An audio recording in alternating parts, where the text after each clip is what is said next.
Razabani for IFL TV in association with MTK Global. I'm delighted to have with me Odie, Ohara Davis. What's going on, Ohara? Yes, it's good to be here again, back on IFL TV, the best in the business. Just been at home, on a Sunday. Had a good sleep last night, so I feel nice and refreshed.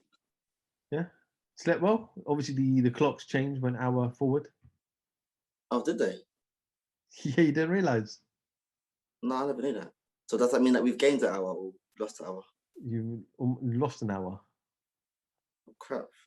So really, Maybe I right didn't. now it's approaching 3 p.m., but it should really Yeah. be 2 p.m. Oh, so maybe I didn't sleep as good as I thought I did then. But obviously, with our smartphones, the time changes automatically. So maybe Yeah, you didn't remember or you didn't realize. I didn't even realize. We'll give you the benefit of doubt. You must have been in deep sleep, O'Hara. But yeah. O'Hara, I just want to, obviously, last night we saw the return of Dylan Whyte. Was it going to be, was he going to avenge his defeat against Mhm. Alexander Povetkin? You know Dylan very well. I know you know Dylan for a long, long time. Just, Yeah. and I know you've been in the situation before where you've suffered a defeat, but what is that Yeah. pressure like? For many months he took that devastating knockout. What does a fighter go through mentally to trying to get over a defeat? Do you have to go back in the ring straight away with that person? What does it take? A lot of boxing fans don't understand this. Like when a fighter gets beat or they get stopped, a lot of boxing fans like to come online, mock us, laugh at us. But a lot of these guys haven't got the guts to do what we do, and they don't understand how hard it is to get back in there after being stopped. And it's really hard. After I fought Taylor, like it was hard to come back. When I fought Tom Farrell, I might have looked a bit confident. I might have been arrogant online again and stuff like that. But I went into that fight scared as hell. Scared as hell. I thought, damn, I bet if it happens again. And when I knocked him down in the first round, I was just saying to myself, please don't get up. Please don't get up. I just want the fight to be done. I was afraid. And then he got up and knocked him down time after time, kept on getting up. Every time that he got knocked down and he got up, I got more fearful and more fearful. I thought, it might happen again. It might happen again. And it took a while for me to get over that defeat. But people ask me, how hard is it going to be for Whyte to come back from a defeat like that? I just said, Whyte is built different. Whyte is built different to guys like me. Whyte is built different to a lot of guys. A lot of guys will find it hard to come back after a stoppage defeat, but Dillian Whyte don't care. Dillian Whyte, he will get back in there the next day, and with no fear, he'll be excited about it. Yeah, like, come on, let's go. Yeah, mate, this guy's got no fear in him. Dillian Whyte's built different, and everyone's built different, but Dillian Whyte, he's a lot mentally stronger than a lot of other fighters, and even myself. Dillian Whyte is a lot stronger mentally than me, I believe. He's gone through so much in his life, and he's been through so much, and I feel like that's what helps him in his boxing career to get where he is. Obviously, fighters sacrifice a lot. Dylan mentioned yesterday that he had a newborn baby, 4 months old. He wasn't there when the baby was born. He hasn't seen the baby. Obviously, he's seen pictures and videos, but hasn't physically seen the baby. He goes, I'm a warrior. I had to sacrifice my time away from my family to focus on this fight and make sure I was in the best possible shape. That's amazing. That's what you call a fighter's mindset, a fighter's spirit. He wanted to avenge that loss so much that he sacrificed being there for the birth of his kid. And I was looking online, a lot of people saying bad things about him, saying, oh, he should have been there for the birth of his kid. He should have postponed the fight and made it another day. Like, nah, this guy is out there fighting so that he can provide for his kid. He missed his birth so that his kid can live a good life, so that his kid hasn't got to go through what he went through. And that's a man right there, sacrificing for the greater good. And I would rather him not be there for the birth of his child, but give that child a good life, rather than be there for the birth of his child and give his child a mediocre life. So he done what was needed to be done. It was a devastating stoppage in the fourth round. You must have seen the fight. The first round, both guys came out guns blazing. throwing crazy shots, heavy shots. Yeah. A lot of them didn't land, but the intention was very, very clear. Was that Mhm. just nerves? Is that nerves when you've had a defeat, you come back in and the first round you just want to get it over and done with? I think Dylan White was just angry. I think he's angry, not only because he got stopped when he should have, when he could have easily won that first fight, but also because it got postponed, didn't it? They had another date, and then Perfection, he had COVID, so Dylan White, he was more angry, thinking, I got beat by this guy that I should have beat, and now I can avenge that loss, and it's been postponed. All the anger built up inside of him. So when that first round come, he just wanted to get the guy out of there. But Perfection, he was never going to win the fight. He was never going to win the fight. I knew that there's Dillian White that he fight a second time round, and he knew it too. It's going to be a lot better than the Dillian White that he fought first time round. And his only hope was to catch him with a lucky shot again, but it didn't happen this time. We know Dylan wants a world title fight. It looks quite difficult for that to happen, especially because all the belts are with Fury, AJ. That fight looks like it's going to happen potentially this year. 2-fight deal, maybe even a third fight. We don't know if the belts will get fragmented after the first fight. We just don't know. So he's not going to wait around. He's 34. He's not getting young. He's fought Povetkin back to back. He fought Chisora twice, Parker, Oscar Rivas. Who's out there for him to kind of fight? Do you think? Who would you like to see him in the ring with? They've talked about Deontay Wilder yesterday. Who do you think he should be in there with? Why can't he fight Deontay Wilder next? That's a good fight. Deontay Wilder, Dillian White. You know what I mean? Deontay Wilder always spoke down on Dillian White when he was world champion before he fought Tyson Fury and he got beat. He used to speak down on Dillian White all the time. Like, I'm a different class to this guy. I'm a different level. I'm unbeaten. I'm the king. But now he can't speak down on White no more. And I feel like Deontay Wilder needs to accept I'm not above these guys that I thought I was above no more. I've got to stop, and I'm gonna have to fight these guys if I want to get back up there. I've got to fight these guys, and I've got to prove myself. And the fight sells. The fight makes a hell of a lot of money. It makes financial sense. Let's make that. That's the fight that I really want to see next. Ohara, what's the latest with yourself? Obviously, I know I spoke to you a number of weeks ago, and you said there might be a announcement soon. But any updates? I'm still waiting, to be honest. I'm just keeping myself in the gym. I'm in no rush. One thing I've learned in this game is when you rush things, that's when things go wrong. I don't want to rush anything in my boxing career no more. I just turned 29 years old. I've got a few years ahead of me. Over the next 3 weeks, I'll start getting onto MTK and I'll start saying I'm ready. But at the moment, I'm enjoying my break. I've been off. I haven't fought for about just under 6 months, but I'm enjoying my break. And I want to fight twice this year. But right now, I'm fit. I've been in the gym. I would only need 6 weeks to get ready for a fight. Give me 6 weeks and I'll be ready for a fight. But right now, I'm still sorting out a few things outside of boxing. And in the next 3 weeks or so, I'll be speaking to MTK and I'll be saying I'm ready. But as of yet, I haven't. Let's talk a little bit about Sam Maxwell. He was supposed to fight somebody in Akeem. Obviously, pulled out the fight for whatever reasons. You went on Twitter and you put out there that, and I can't remember exactly what you put, but you put something in the lines of Akeem is young. He can come out this fight. He can come again. Sam is old. He's getting older, and it's not good for his career. Where did that come from? Where did that comment come from? You know what? I used to like Sam Maxwell. I used to spar him when I was up at Sheffield. I used to go spar when they were amateurs. I used to spar. A lot of them had to do 4 rounds each. So about 4 rounds with him, 4 rounds with Joe Cordina, 4 rounds with someone else. So I used to get like 12 rounds or 4 rounds each or 3 rounds each. Because these guys back in the days as an amateur, they was fast. Bang, bang, bang, bang. So that's what I needed as a pro to keep me on my toes and to keep me sharp. So I used to love all these guys. I still like all these guys. Joe Cordina, it's a great fighter, and that respect was there for all of us. Like, I still got respect for them. But once Sam Maxwell turned over as a pro, he started trying to call me out online, and I was thinking, mate, like, I used to be cool with, like, I used to like these guys. Like, we used to be cool. But obviously, Dave Matthews is his friend, and those guys up north. So I guess once I fought them, it must have hit a nerve in him with how I beat these guys. And he started saying bad things about me online. I was like, right? He's a bit of a cunt.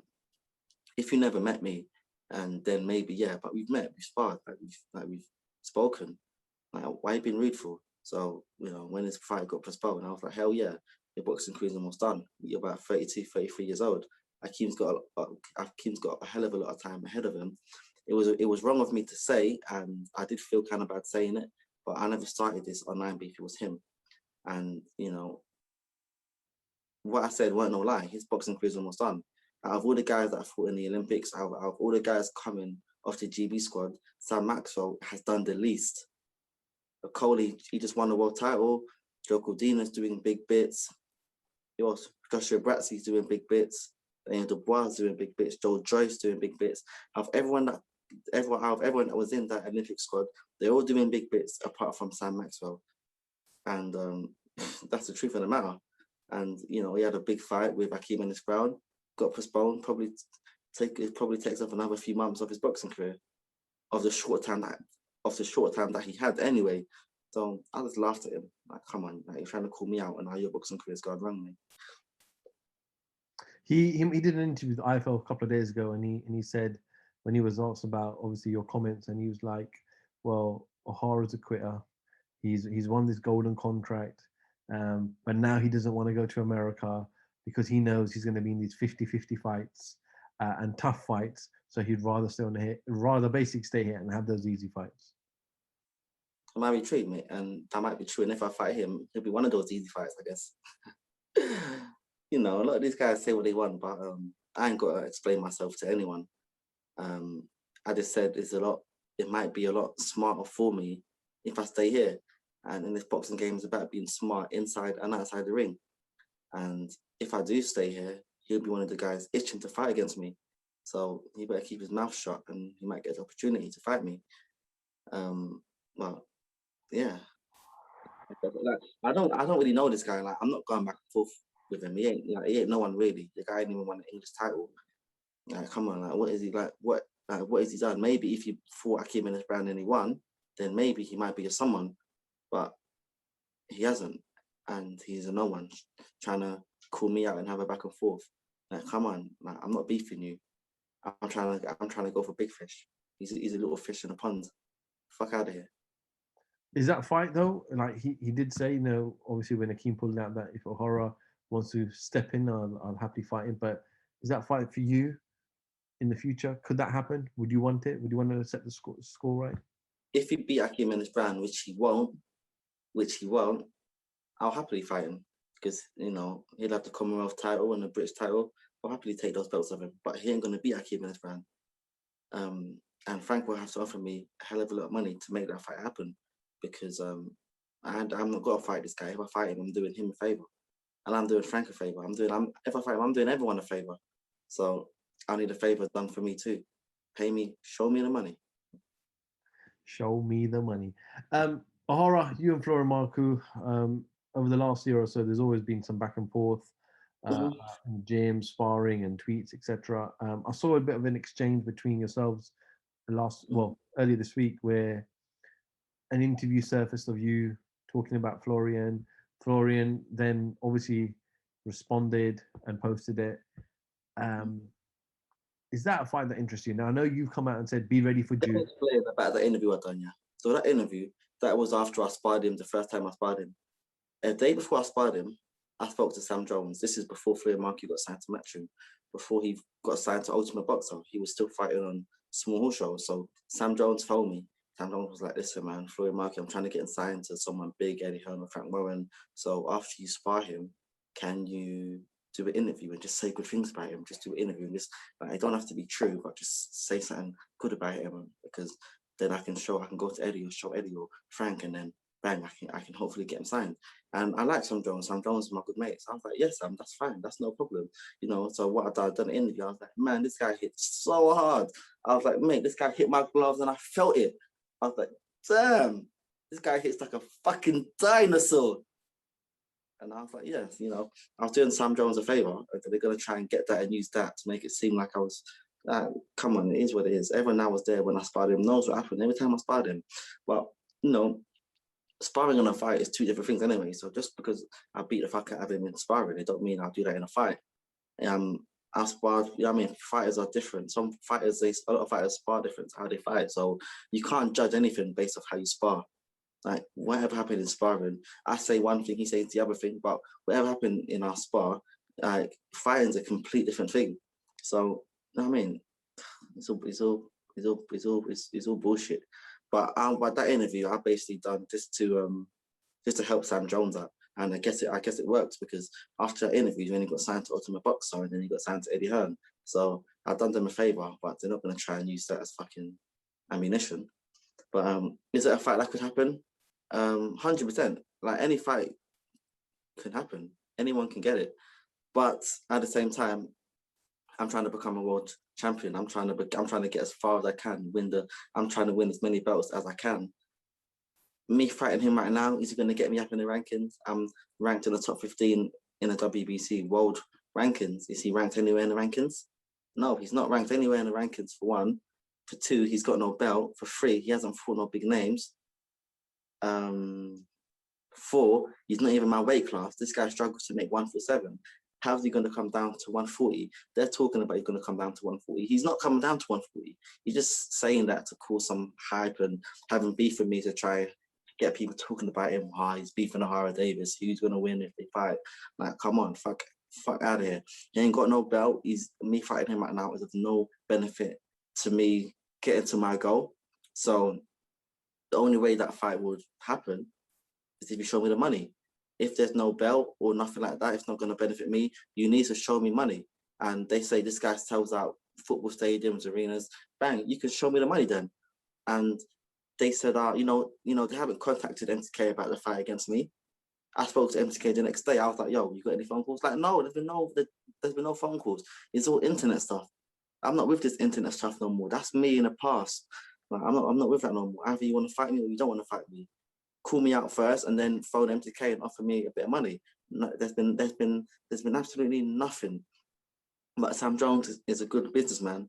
They usually call Sam Jones a Primark Eddie Hearn, but I think that's a thing of the past. Sam Jones is his own man now. Sam Jones knows how to sell. He knows how to talk. He knows how to promote all of his fighters correctly. And I feel like this from Sam, this which got initiated by Sam Jones, it's just a publicity stunt to try and boost his fighters, fucking get more people talking about him. But mate, they haven't spoken to MTK, like nothing. Like I said, anyone can get it. I'm not ready yet, but in 3 weeks from now, 3-4 weeks from now, 3.5 weeks from now, I'll be ready to get into training camp. And all I need is 6 weeks. When you put that tweet out and said June, do you want to fight in June? What did you mean by that then? I'm like, let's fight you. If you're gonna call me out, you said you can come down to 10 stone. You contact MTK and we can get this fight happening in June. Like all I need to get ready is 6 weeks. I'll be ready in 3 weeks. So the fight can happen in 9 weeks from this day. From today, the fight can happen. So I'm like, that basically meant forget all the online back and forth. I used to do that shit. Now you want to make the fight happen? Contact MTK and show me the money. But these guys are not in my vision. The world title is in my vision. Belts in my vision. Getting up in the rankings in my vision. So my priority is to fight guys that are in the world rankings. If you're not in the rankings, like this guy, and you want to fight me, show me the money. Okay, well, we look forward to it. See if there's any future announcements in the coming weeks about Florian Marku or Ohara Davis fight. I'm sure it'll be a hell of a spectacle, including the press conference. Also, Eddie Hearn, I saw an interview with Eddie Hearn. Eddie Hearn said that he said that there's a bit of like, what did he say? There's a bit of history between me and him. And I'm like, Eddie Hearn, there ain't no history between us. What happened is that you just threw me under the bus for no reason. I was innocent all those years ago. I'd done nothing wrong. They knew that at this time I had never heard of the Hillsborough, never heard of it in my entire life. I mentioned something about the son because I was speaking to Tommy Cole, who's from Hull. He's not from up in Liverpool anyway. So what I said to him had nothing to do with the Hillsborough. And you threw me under the bus for no reason. You and my old agent and the manager that I was with, he's like you all collectively threw me under the bus for no reason, even though you knew that I was innocent. So there's no history between us, Eddie Hearn. Just say I threw OD under the bus, even though he was innocent. I just put out that in the interview. No, absolutely. You have all the time you need. I just want to end on this quickly. I don't know if you saw earlier this week, Everlast announced a historic pledge where they will be signing 52 fighters this year. They already work with the likes of Whyte, Ramla Ali's, Conor Benz. They've signed Chantel Cameron, Natasha Jonas, Sandy Ryan as well. It's a great thing for boxing when a company, an organization like Everlast comes on board and pledges that they're going to come and support fighters, especially after what everyone's gone through over the last 12 months. Mm. That's a great thing. You know what? I saw that and I was impressed. But I was like, you really gonna sign over 50 fighters this year? Like, how is it gonna be done? You know, Everlast is great for the sport of boxing because boxing needs help. Fighters need help. A lot of fighters only get by through sponsorship, endorsements, and Everlast. If they're gonna jump in the game and say we're gonna help endorse fighters, sponsor fighters, that's the great thing because fighters need help, and I've got to give props to Everlast for this because you know, I don't see how it's going to be done, but if it can be done, hats off to these guys. They're the best. Absolutely look forward to it. Ohara, always a pleasure catching up with you, my man. I appreciate you jumping on this Sunday afternoon. Enjoy the rest of the day, and we'll look forward to some fight news for you very, very soon, and we'll catch up again. Thank you, bro. Ohara Davis, IFL TV, thank you very much.